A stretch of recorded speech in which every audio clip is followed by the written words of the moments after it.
Hey everyone, welcome to our channel. In today's video, we will guide you through how to add or set up email on iPhone Mail app. So let's get started. Firstly, tap on the Settings app on your iPhone's home screen. After that, scroll down and tap on the Mail.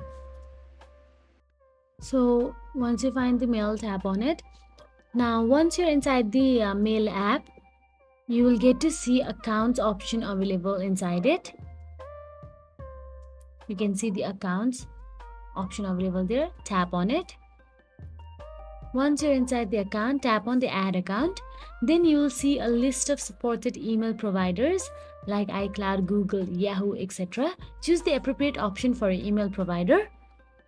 If not, then you can also tap on the Other to manually set up your account. Here I am choosing the Google.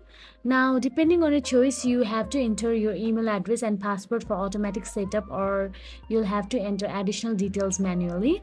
So that's it. If you found this video helpful, please like, share and subscribe our channel, and thank you so much for watching.